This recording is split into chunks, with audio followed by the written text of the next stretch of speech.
The Marlins need a shortstop. Will they be making a trade to fill that vacancy this offseason? Tons of options. Some of them are rentals. Some of them are veterans with multiple years of control. Some of them are pre-arb guys. The Marlins can go about this in many, many ways. I've got at least 5 names that we could and should consider. This is Locked On Marlins. You are Locked On Marlins, your daily podcast on the Miami Marlins. Part of the Locked On Podcast Network, your team every day.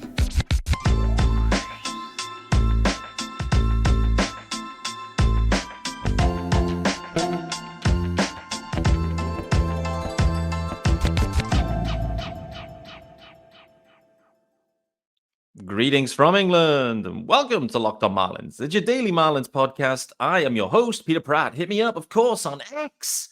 Yes, check out that new graphics package. It is updated. No longer is there a bird. No. On X at Miami Marlins _UK. If you are listening to the pod, of course, hit subscribe firstly. And thanks for making Locked On Marlins your first listen of the day. This is your team every day. And there is a YouTube channel. Make sure you hit subscribe there also, guys. And that YouTube channel is called Locked On Marlins. Make sure you hit subscribe there and join the comments. Guys, it is Thursday, the 16th of November. And as advertised yesterday, we will be talking about shortstop and considering some trade options that the Marlins could and should consider. Some of them you won't like. Some of them you may like. I'm certain that a few of them you will really like. So, let's get into it. Let's get into it, guys. The Marlins, they do need a shortstop. I'm going to talk about that firstly. But this episode is sponsored by FanDuel. Make every moment more. Right now, new customers get $150 in bonus bets with any winning $5 moneyline bet. That's $150. If your team wins, visit FanDuel.com/lockedon to get started. All right, guys. So where do we start? Let's start internal. Joey Wendle, no longer a Marlin, will not be back as a Marlin, in my opinion.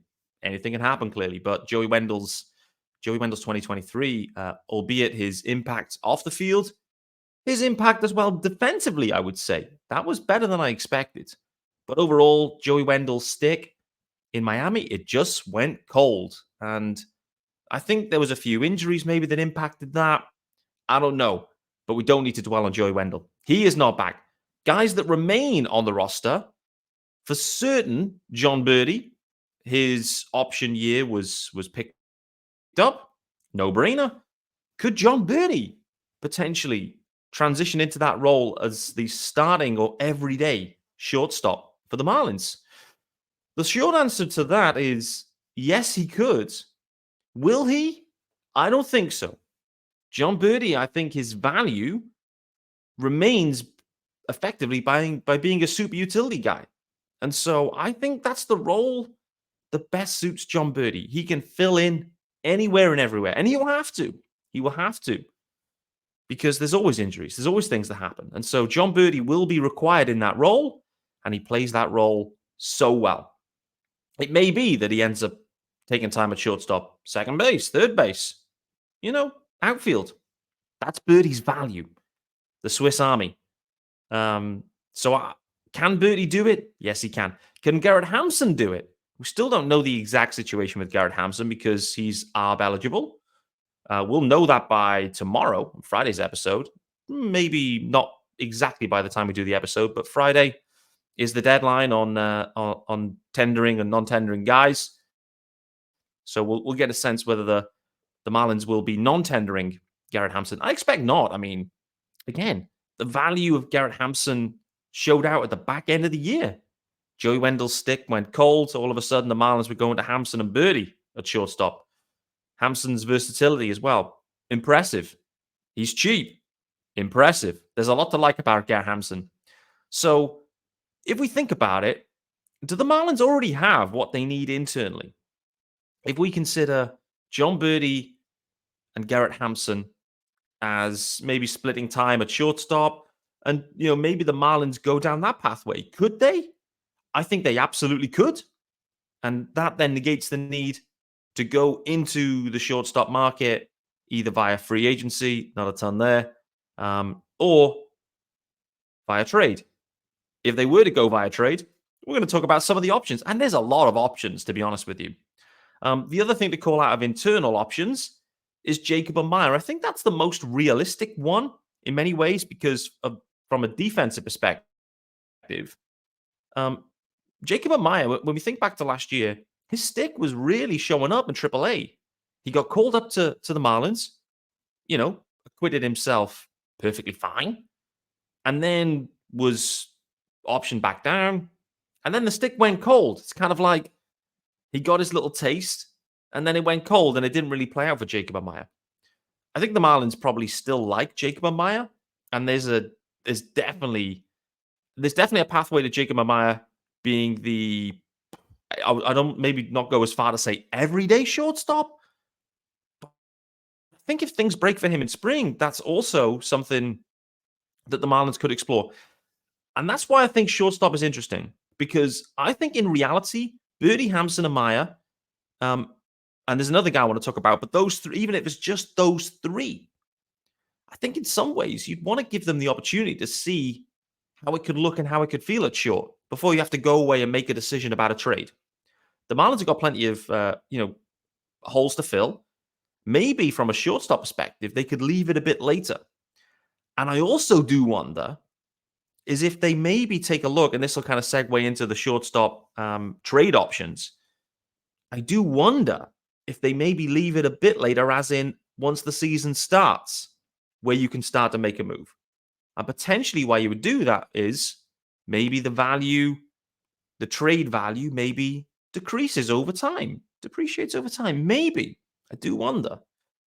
So I think shortstop is a very intriguing situation for the Fish, primarily because there's a lot of guys that could cover the spot. The question is do the Marlins want them to cover the spot? That's the key question. And there's a few others. The other guy to call out as well is Xavier Edwards. It's kind of like the opposite in some ways to Jacob Amaya, where I think with the glove with Amaya, you feel confident. I think with Xavier Edwards with the stick, in my opinion, I feel pretty confident that there's a decent level stick in there.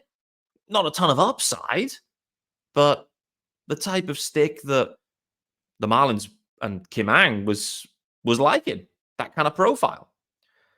And, the question around Xavier Edwards is, well, what about the glove? Could he play shortstop? He used to be a shortstop. The Marlins moved him away from shortstop because they had, so many shortstops. So that's kind of another one that I remember hearing Skip Schumacher talk about Xavier Edwards, and he called it out specifically, saying the next progression for him is seeing can he play, left side of the infield. So it's in Skip's mind. It was in Kim Ang's mind. Maybe, I don't know, again, how that will change, but I think everyone sees that if they can get Xavier Edwards defensively at a point where he can play shortstop, then that would be a big plus for the Fish. And again, this comes down to it. Do you want to go into the offseason knowingly and thinking, let's really prioritize Xavier Edwards' glove. Let's try to get him back to a position where he can handle shortstop. The other wild card clearly is Jazz Chisholm Jr. Spoke about it already. I am very confident now that the Marlins see Jazz Chisholm Jr. as a center fielder. However, who knows? Things can change. But I thought, and I shared this on the pod, and the everydayers listening will know this. As soon as they went away from Jonathan Davis specifically, in my opinion, that was a clear and intentional signal to us as the fans that Jazz Chisholm remains the starting center fielder moving forwards. And if they move Jazz out of there, they still need a center fielder. So, that's another wild card situation. The Marlins do have a lot of internal options here. And that means that think back to a few years ago with catcher still back around now, and center field. It felt like every club knew that the Marlins were desperate for a center fielder. Those are not the trading conditions that you want. Trust me. You do not want to be walking into a negotiation where the other club knows that you are desperate and you are panicking to fill that spot. And that's where the Marlins were. The whole industry knew it. They knew the Marlins were desperate for a center fielder. And so they were trying to charge the price accordingly. in the end, it didn't play out that way. Luckily, Kim Ang showed some resolve, held back on that, considered another creative option. But I do think this helps the Fish now. They've got tons of options. This isn't desperation, but if you can swing the right deal for the right price for the right player, then maybe you pull the trigger on that. The old profile, Kim Ang's profile, was multiple years of control. There are guys out there like that. There's guys out there like that too that have a degree of money also attached to them. You'll need to get creative with those guys. And there's also some what I would describe as elite rentals. So there's tons to get into, guys. There really, really is. But before we do that, let's hit our first ad of the day, guys. And it's our good friends, of course, over at FanDuel. So let's get the sexy graphics pumped for sure. There we go. Yes, sir. I do need a producer on here with me. Nevertheless, you can score early this NFL season with FanDuel, America's #1 sportsbook. Right now, new customers get $150 in bonus bets with any winning $5 moneyline bet. Unbelievable. That's $150 if your team wins. If you've been thinking about joining FanDuel, there's no better time to get in on the action. The app is super easy to use. Wide range of betting options, including spreads, player props, over-unders, and more. So all you have to do is visit FanDuel.com/lockedon and kick off the NFL season. FanDuel, official partner of the NFL. Okay, guys, you're back here with me, Peter Pratt, on Thursday, the 16th of November. We are talking shortstop, and we are talking, we've been talking internal options, and there's a lot of them. We're now going to flip the script, and we're going to talk about trade options that the Marlins could consider. Should they consider it? I'll let you be the judge of that. But I've got a couple of names here, at least 5 that I want to share with you that are options. It isn't could be. These guys are options. I have not ordered them in my priority level. I'm going to order them in a way of elite rentals, vets with control, and pre-arb guys that could be considered. So let's get into it, guys. These names, some of them will be very familiar to you. Unsurprisingly, particularly the elite rentals. So let's kind of start there. I think when we talk about trade options, there's 2 names that I would say that have been the most buzzy. This name in particular, I think, has been the buzziest name. It's Miguel. No, it's not Miguel Rojas. It is Willy Adames. And the reason it's a buzzy name, there's various reasons actually, but it's primarily linked to the production, the history of production, the age, the defense, and also the fact that the Milwaukee Brewers are giving off signals that they're looking to cut payroll. So for me, that is a very interesting situation for Willy Adames. He also was traded from the Rays. Does Peter Bendix have a view on him? Probably. I mean, he'll have a view on everyone, but what's the history there? Is there any? I don't know. But the thing with Willy Adames that we have to call out, he's entering his final year of arbitration.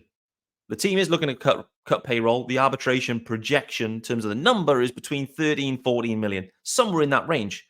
So listen, if the Marlins go and get Adames right now, they also have to pay him 14 million this year. They also only have that single year of control. So these are all, in my opinion, serious sticking points. However, he's only just turned 28. Only just turned 28. And he's coming off a season where he hit 24 home runs, an OPS plus of 95. He regressed a bit, actually, offensively in 2023. Previous seasons, it's been even better that offensively. But this is the type of profile that, as a Marlins fan, would get you excited at the shortstop position. And like I mentioned, he's only just turned 28. At the back end of this year, after this 2024 season, he'll just be turning 29. So what shouldn't be ruled out and what couldn't be ruled out is if you trade for Adames, you trade with a view to extend, potentially. I think that's the way you'd have to look at it. He's the type of guy that you could build around. He's got the power. He's got the defense. Really, and he's got the age on his side. He's got the history of production. He's an elite option. An elite option for the Marlins that right now is controllable just for 1 year. So I think there's obvious pros and there's obvious cons with this one. I think Willy Adames would absolutely fit the profile here, clearly.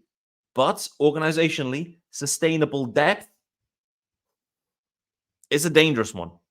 I think if you made this move, it would probably be expensive at this point. But this is going back to the point I made earlier in the first segment that the Marlins may be happy to ride with Berti, Hampson, Amaya, and et al. They may be happy to ride with them guys with a view that there are a few potential rentals on the market that they could look to scoop up if they're in the mix. But you run the risk, right? If you go with a budget option, potentially, and then you're never in the mix, then it becomes irrelevant. I get it. It's a fine balance in line. I want the Marlins to have the sexiest offense going. Listen, the Marlins have to do something with the offense. Last year, in the NL, it was the worst offense. If you look at the number of runs scored, they have to bolster this offense. Willy Adames would absolutely do that. He would bolster the offense sizably in terms of what the Marlins saw at the shortstop position. He would bolster the defense sizably, in my opinion. It'd be close because Joey Wendle was fine, but I think Adames could and should be better. The age is good, profile's good, but the cost could be high and the control is low. Tough one. Let's talk about another rental. Not officially a rental, but Ha-Seong Kim from the Padres he's got a $7 million option in 2025. It's a mutual option, I believe. And so Kim won't be accepting that. So really, this is going to be Kim's final year with the Padres on that contract. The other thing to call out is Kim shifted back to second base for the majority of 2023. That's off the back of Xander Bogaerts being signed to a long-term deal with the Padres. Let's take a step back and think about the Padres right now. The Padres are in a really weird spot, clearly. The news earlier this week about the owner. They've had to be borrowing money. They've got this Soto situation where it's final year of control on Soto. The rotation is depleted to hell because of free agency and all sorts. This could be a real blow it up time here for the Padres. It may not be. This could go in a few directions. But what I would say is Kim will absolutely be seen as a rental here. He won't be accepting that mutual option there. And frankly, Kim, he had a stunning season in 2023. Stunning season. Ended up with a WRC plus of 112, 17 home runs, 38 stolen bases, 260 hitter. Again, this is a sizable upgrade for the Marlins. It's a different type of profile to Adames. Adames is a little bit more power orientated, and where Kim is a bit more like prototypical middle infielder in some ways. There is power in the stick. There's a lot of speed in the stick. And there's, hitting for average too.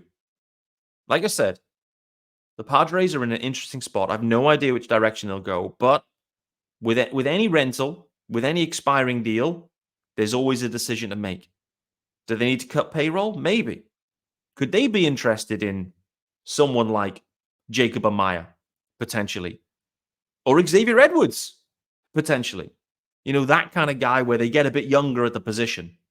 Save $7 million. They're going to need all the money they can get to try to extend Juan Soto. So I think that's a really intriguing one. Can he play shortstop? Yes, he can. Played it a ton in 2022. But with Bogaerts coming in, Kim slides to second.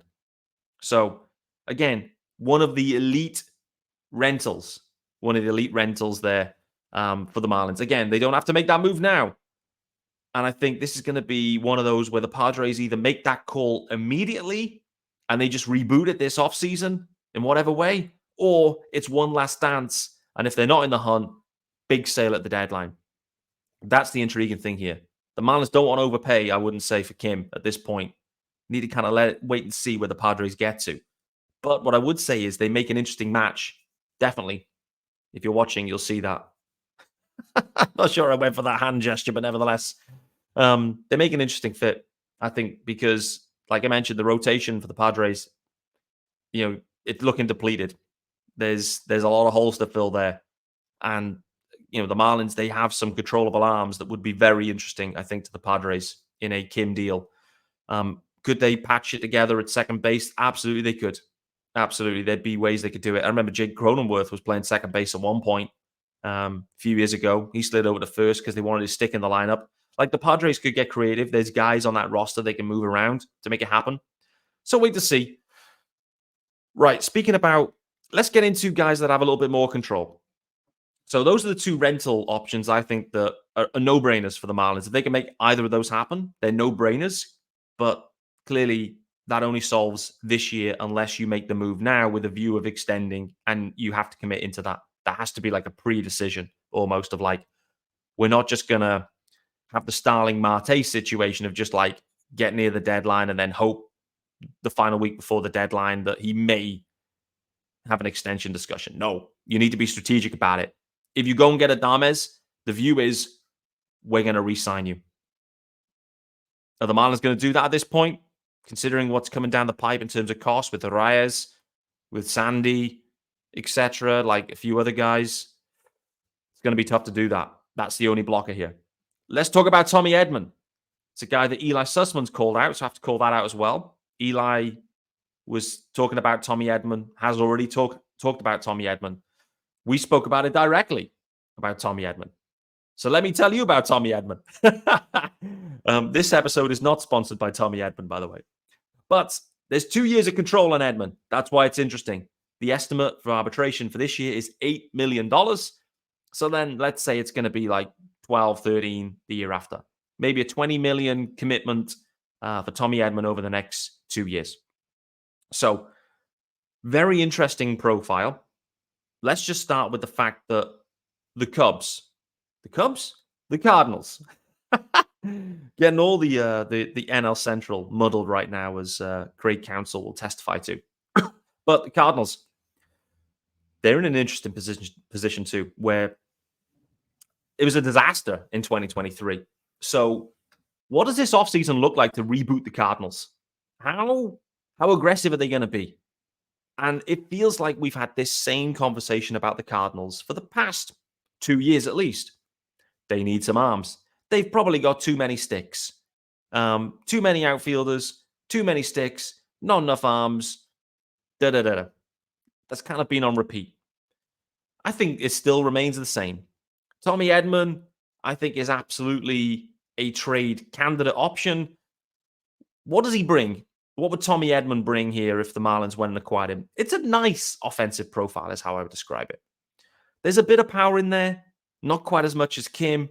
Definitely not as much as Adames.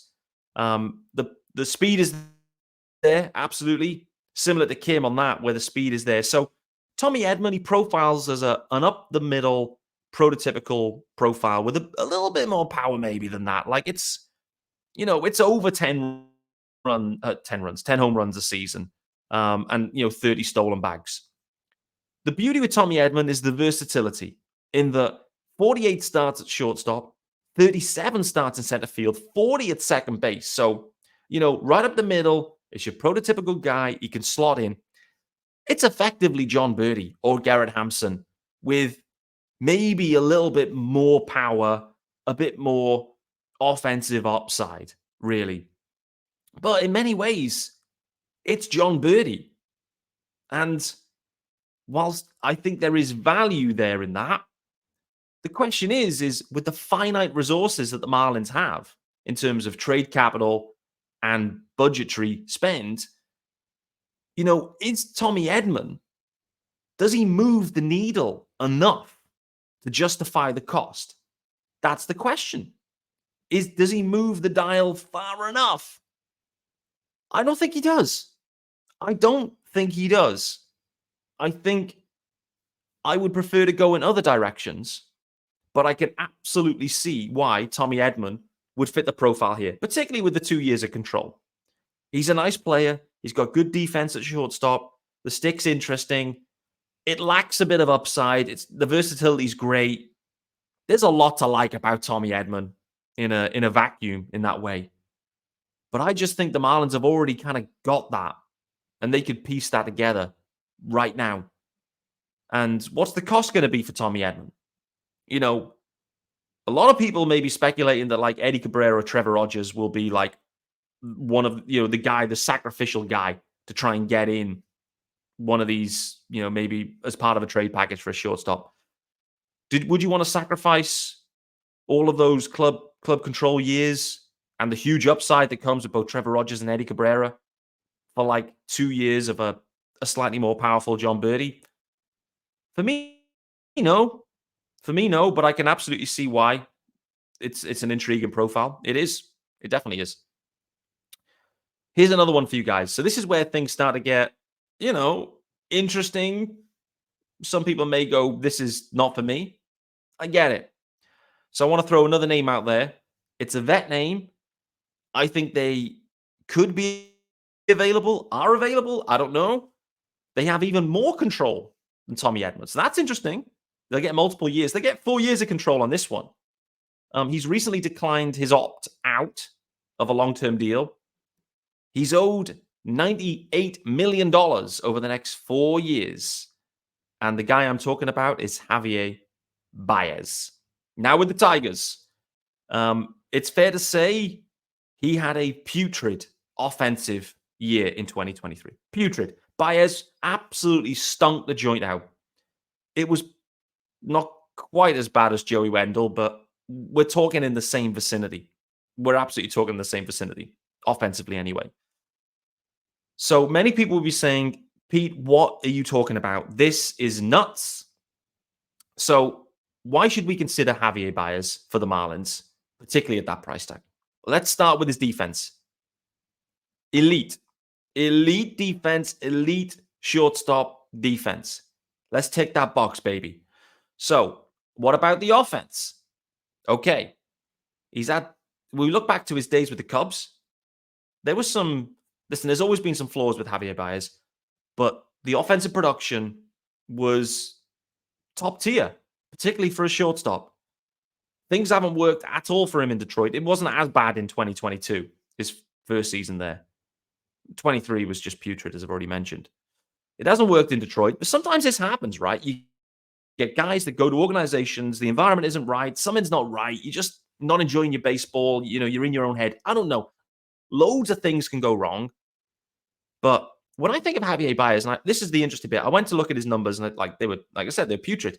The thing that popped for me, in 23, his K rate, what do you think it would be? Most people, people would be going, his K rate's going to be like 35, 40%. It was 22%. It was almost 23. 23, let's round it up. 23% K rate, which I was very surprised at, actually. Everything I saw about Baez was like wild swinging outside the zone, like the low and away slider, the stand-in zone in some ways. Baez getting caught out on that.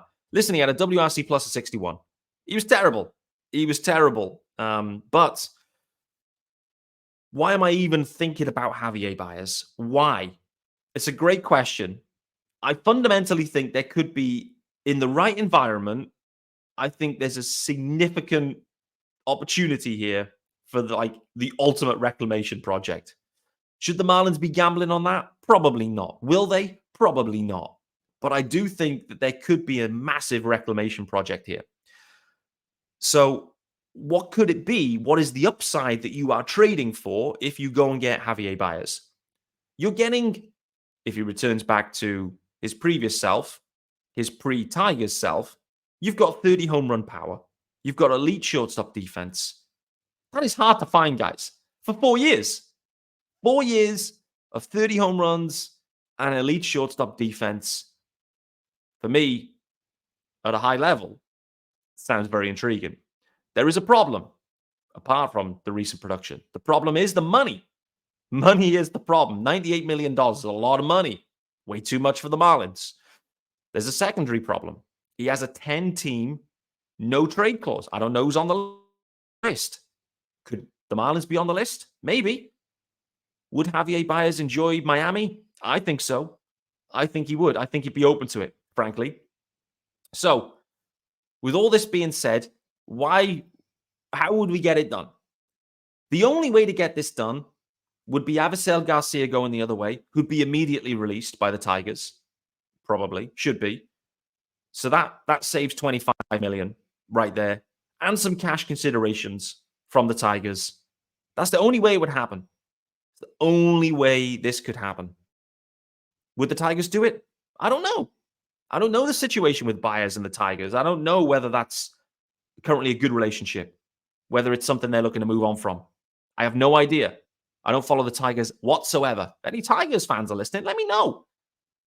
But boy, oh boy, this one, like when you think about, potentially, organization change, changes and difference makers. I'm looking for difference makers. I think Javier Baez could be a difference maker for the Marlins. Is he going to be? Who knows? Is he too expensive? Probably. But the Marlins would certainly like to get out of that Avisail Garcia money or put it to better use. Is Avisail Garcia's $12 million better used and invested in Javier Baez next year? I think it probably would be. We'll wait to see on that one. Running long on time, which is to be expected. So I'm just going to throw one other name out there for this one. I actually have quite a few other names I'd want to talk about. So maybe we'll do that in the next episode or two. So keep your eyes peeled. I'd probably cover the roster moves tomorrow and decisions around the non-tender situation. Expected Jacob Stallings to be one of those guys. So final guy I'll just mention, this is if the Marlins want to go for a max control type of guy. And this is not without risk and potentially you may face into some defensive challenges. It is from a division rival, and it is from the Atlanta Braves. It is Vaughn Grissom from the Bravos. He burst onto the scene at 22, if you recall. He was promoted directly from AA. He put up a 119 OPS plus in 41 games for the Bravos in 2022. Obviously, he didn't play shortstop. He was playing at second base. Dansby Swanson was still on the scene back in those days. Swanson, obviously free agent. The view was, hey, Vaughn Grissom, he's going to slide into the shortstop position. No, Orlando Arcia, he ended up taking that role. Became an all-star at that spot as well, which is, you have to tip your caps to the Braves. They don't have Pick'em. For Grissom, he had we ended up spending most of the year at AAA, and he ended up hitting 330 at AAA.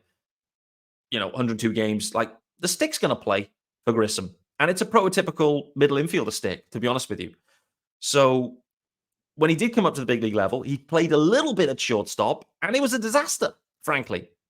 He came up, he played shortstop for whatever reason. I don't know the reason. Maybe Arcia was down for a bit. Grissom was terrible at shortstop in 23. The Braves fans were all like, man, what's Anthopoulos doing? Why are we going with Arcia? Then Arcia kind of popped, and then Grissom came up, and Grissom was like terrible at shortstop. And was like, okay, Alex Anthopoulos, he's a pretty good GM. I think he knows his onions. And he does. He definitely does. So, Grissom, there's 6 years of control remaining. The stick is going to play, guys. The defense may not play right now at shortstop. The Braves are putting out there, they're putting out in the media, kind of, back channeling. Hey, we're open to him moving to left field. We think we're going to move him to left field. Guys, let me tell you right now, it's a smokescreen. It's a lie. They're going to actively look to try and move Vaughn Grissom this offseason, in my opinion. They need some help with pitching, the rotation. There's some decisions to make there.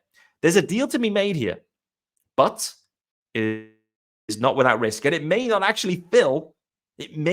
fill your shortstop position. However, what position it could fill? Maybe it fills second base. 6 years of control for potentially an above average middle infield stick. Who knows what the future holds for Luis Arias, frankly. 2 years of control remaining, and it's expensive control. The dude's a stud. Absolute stud. But who knows what the future holds for Luis Arias? If a guy like Vaughn Grissom is available this offseason, which I think he is, I think the Braves are looking to move him.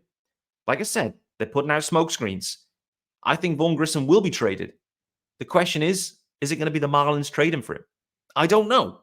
It's not without risk, but it's an option. With that being said, thanks for making Locked On Marlins your first listen of the day, guys. I hope you've enjoyed this one. A few names for thought. There's options internally. The Marlins don't have to do anything this offseason. They can absolutely roll with Berti, with Hampson, with Amaya, with Xavier Edwards. They can roll with any and all of these guys to piece it together at shortstop. There's rentals available that would move the needle. There's other guys out there that are maybe higher risk, maybe higher reward. I don't know. And equally, there are like pre-arb guys that you could also scoop up. Tons of options. Which way do the Marlins go? We'll wait to see this offseason. Thanks for joining me today. I look forward to seeing you tomorrow.